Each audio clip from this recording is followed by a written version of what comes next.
Okay, so where I am now is they're actually lining up because Melissa Benoist and Chyler are going to be here from Supergirl. And so there are already tons of people here because you got to follow the C2E2 rule. Any place you want to get in, you got to be here early.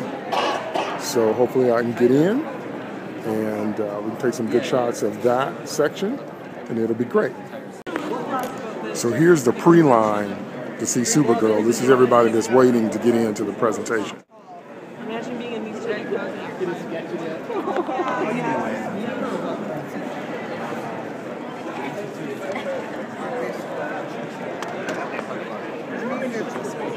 But she was pretty short. This is the panel. Like there's a silent picture thing.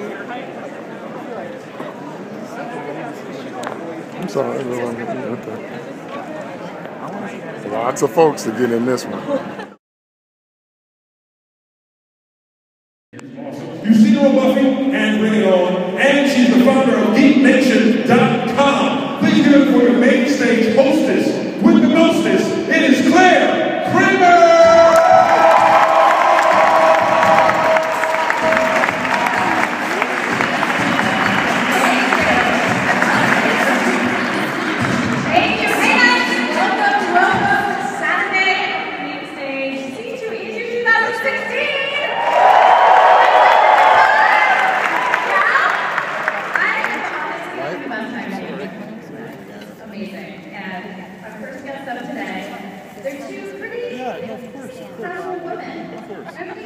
Supergirl fans out there? It's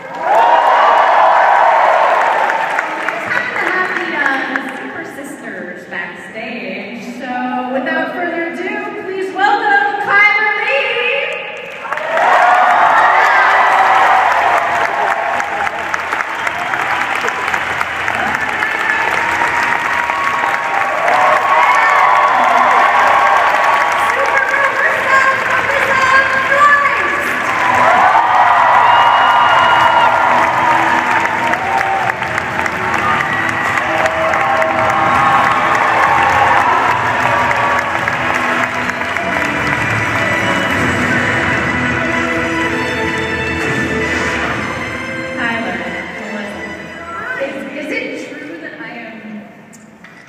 Your panel cherry here at this very moment. Does this count as one of those awkward questions you were talking about? No, this is one of the totally normal questions. Oh, okay. Yes. You guys, it's our first panel!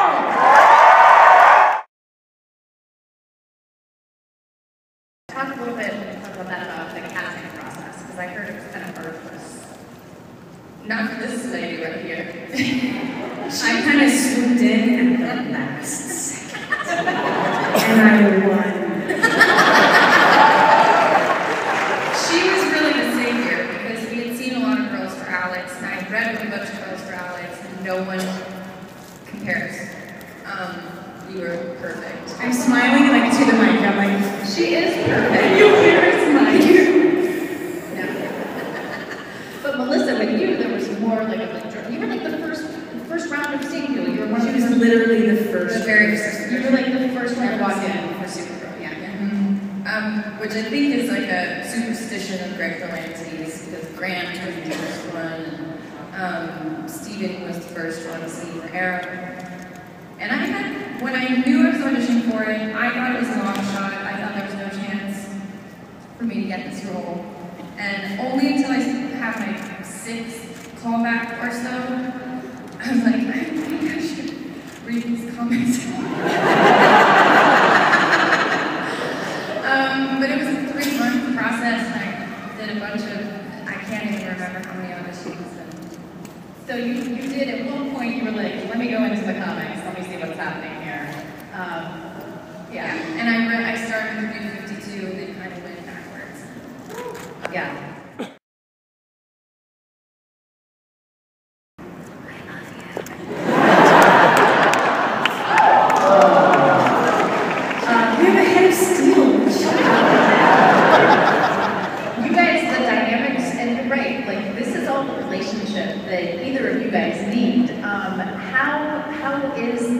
How did you guys facilitate that through the history, feeling, everything like that as actors? It was so natural. It wasn't that hard. No, it wasn't. I mean, like when I cry on the show, it's usually because she really genuinely makes me cry. It's real.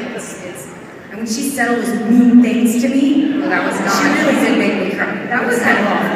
And I had a bad day that day we shot that scene. I hated saying those things to you. It was hard. It was really hard. And the scene in Krypton, when I'm trying to save her, and I mean, yeah, those tears are real. It's intense. And usually when one of us cries, even when the camera's not on the other one starts to cry. That's so sweet. But we don't just cry. We actually really have fun and enjoy each other.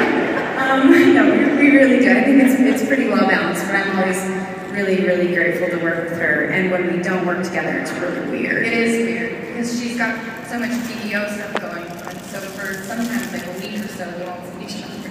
It's strange. We'll text each other and be like, this is not okay.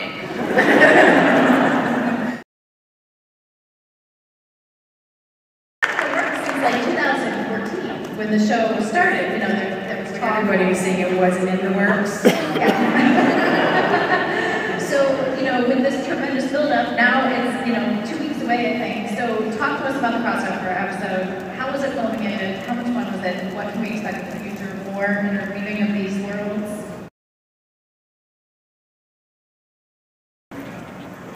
Other DC characters. I wish my son was up here. He could be a whole laundry list of that. Jeez. What do you guys think?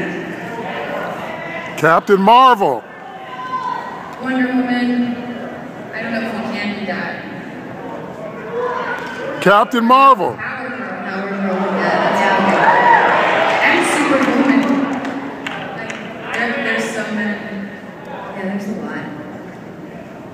There's some really cool ones at the end. Batman would be dope. That would be really cool. John Henry Steele. And they make a very, very big point for us to say, John Jones.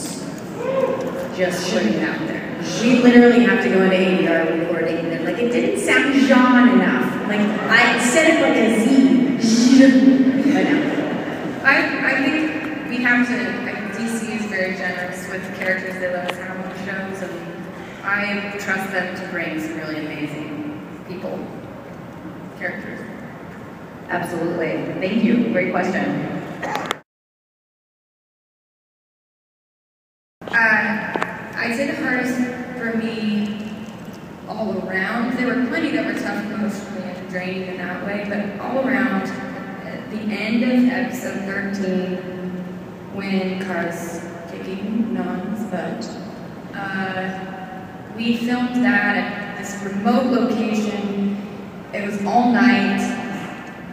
I was sick, it was muddy, and we were in the ground and physical, and it was also really emotionally draining. So the elements were against us, and I also had this scene where I played just fury towards a family member that there was a lot of weird stuff with.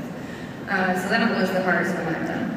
I think one of the other hardest ones that we had was up on the rooftop. Astrid's death scene was really extremely hard to shoot. It was very cold outside, and it was, I don't know, like 40-mile-an-hour winds, and we're on a roof where you should be in those conditions. And yeah, it was until we filmed until like 7 in the morning. Mm-hmm. We had a lot of those. There were a lot of, we called them Fraturdays.